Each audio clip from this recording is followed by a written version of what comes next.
Welcome to Path Engine Virtual Tours. You are currently touring Willowbrook. We hope you enjoy your tour.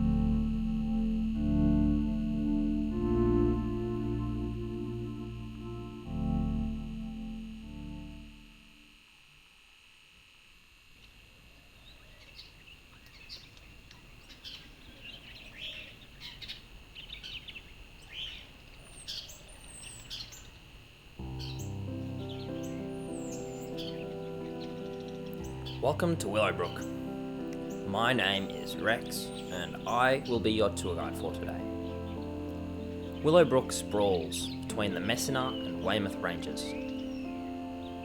Situated close to sea level, requiring a high altitude mountain trip in and out of the valley, as I'm sure you noticed on your way in. Despite the climb, it's the only option, as Willowbrook is completely surrounded on all other sides by thick forest-filled mountains.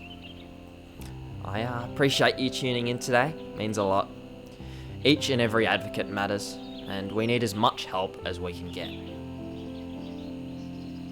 Let's get walking. To begin the tour today, face towards the church. It should be to your east. Pass down between it and the graveyard to start the tour. To your left, you should be able to see the Judith River. I hope it didn't sneak up on you there. You should have been able to see it since the start of your descent into the valley. Slow moving, fresh water and shallow. Perfect for cooling off in the hot summers. It crawls down the Messina ranges and into the heart of town. Old bits of rope are waved from tree to tree on the riverbanks, most likely used as swings, and planks of rotten wood that were once picnic tables scattered along the banks. Up ahead, you might be able to see a weathered signpost. Some of the last members of Willowbrook put it up, a priest and a librarian. We'll talk about it as we get closer. Continuing up the river now, we approach a large waterfall. The waterfall was significant to the community, as was the whole river. This can be seen in the well-worn parts lacerated into the hill. It must have been important to Willowbrook's inhabitants to come here, leading to a constant flow of traffic. One of the reasons Willowbrook was established so early was because of its easy access to flowing water. Even when the town had other ways of finding water, the town still chose to drink from the waterfall and the river, just out of tradition. As you reach the signpost on the hill, take a moment to stop. The sign itself is not in the best condition. That's what 150 odd years of sun and rain will do to a hunk of pine wood. It reads, Willowbrook, established on and restricted on, both of which have long since been eroded by the passing of time, and if we continue the way we are, we might never have these dates. Turning your back on the sign now, and you'll be presented with quite the sight. All of Willowbrook sprawls before you. This sign has a great view of the entire town, and it makes sense why they put it here. You can see the Judith River sneaking down the valley, shadowed at every turn by a new bridge, all with varying levels of decay. King Street spans the length of Willowbrook. Near to it are the town's necessities: market, library, hall, and branching off from it leads to multiple residential establishments.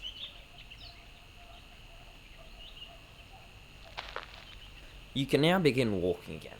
Turn back towards the path you came up on and venture back into the town. When Willowbrook was discovered, it caught the attention of the world. Many still can't believe what happened here, but more importantly, caught the attention of historians. Willowbrook, though a little decayed, is like a little time capsule of what a rural town used to be like. Take a left as you enter back into the town, and you'll find yourself staring down the main street, King Street. Right at the top, to your right, is the post office, though it looks more like a pile of rubble right now. The post office was the first building excavated when archaeologists found Willowbrook. Hundreds of letters were found in the rubble, all with nowhere to go. Horror, disbelief, and frantic pleas lined every page. They must have been piling up for quite some time. No one was coming to read them. You know, the town had to fight tooth and nail to get a sewerage pipe redirected from their sacred river. This culminated when a local gardener became a national hero for threatening to shit in the street instead of a toilet that might flush anywhere near the mighty Judith. And they were successful. On the right is the old Willowbrook Opportunity Shop. The people who lived here would donate and share unused clothes, furniture, or primitive technologies like DVDs or books. It was a band-aid solution to a much more systemic wealth inequality problem present in this time period. The town members were passionate about helping one another, but couldn't escape the time they lived in. You are now approaching the King's Street Bridge, one of many reaching across the Judith River. Its well-structured and thought-out design allows it to still be standing, even now. The King Street Bridge is one of the few bridges in the town where the river is deep enough to jump into. Many did, as can be seen by the stairs on each side going into and up the hill. Up ahead is the Willowbrook Library, small but dense with books and prestige. Take some time and take a look inside, but be careful not to cut yourself on the barbed wire. The Willowbrook Library was once arranged using the now outdated Dewey Decimal System, a primitive numbering system used to sort books, putting them into categories such as technology, philosophy, social sciences, and languages. People had hunkered down into the library a couple weeks into the disaster, barricading it with wire to keep others out. The town turned on each other fast, I guess. In the end, these people ended up much like the rest of them. Before we reach the town hall, take a look to your left at the local clinic.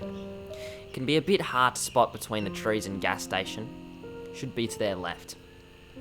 Must have been horrific in there for Willowbrook's last few weeks. One can only imagine. Finally, at the Willowbrook Town Hall, still standing, but looks like a shadow of a much grander building which once stood in its place. You might notice the overgrown, viney notice board and its faded text, "Stay home and take care of each other." It's a nice sentiment, yet so reflective of Willowbrook's disbelief and inaction to what was unfolding around them. Initial cases are believed to have occurred in early summer 2024. Within 2 weeks, the first few fighters had fallen, and it didn't help that 2 of them were local council members, on a council that only had 7 members. The town's leadership was paralysed, and the remaining council sought help from authorities to figure out what was happening. We have the records. It was on January 8th, 2024. The issue quickly rose up the chain to national government. This sounds reassuring, but the response they got could not have been anticipated, even by the most pessimistic. The town was placed on lockdown. No one was to come in, and no one was to come out. Physical barriers were put in place to enforce this. The one exception was a small team of scientists. We don't know when they came, but it wasn't for long. Cloaked in their protective gear, they talked to the remaining council, took a sample from the Judith, dropped by the medical clinic, and then left. An afternoon or less. Their results were almost instant. Only a day or so later did the authorities clock the situation, but the town residents would never have known. 3 weeks later, the town was only a shadow of its former self. Only around 1/5 of all residents remained. Some tried to flee, but they were met with the National Guard. Maybe some made it out over the hills. Doubtful.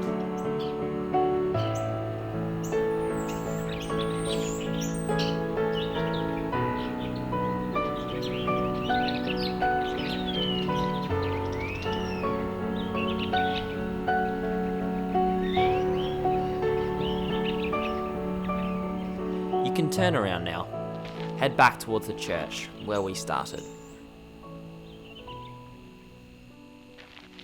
The river contained a new species of waterborne virus that had mutated, causing similar symptoms to that of the bubonic plague.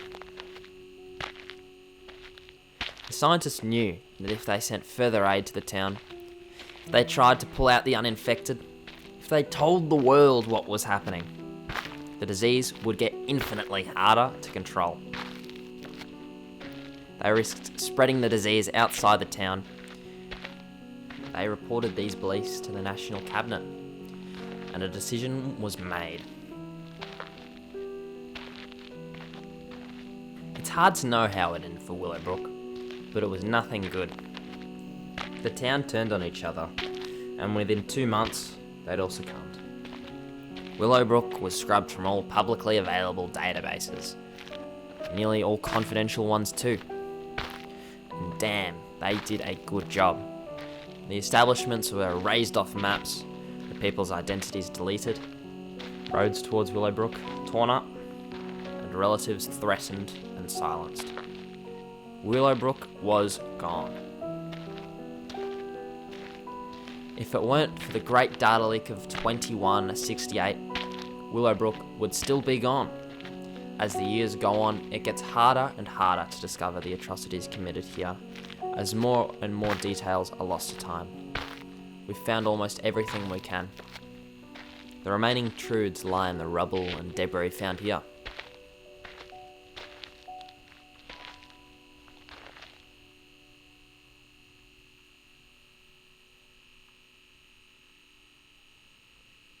As we reach the church again, I want you to pause in front of the graveyard.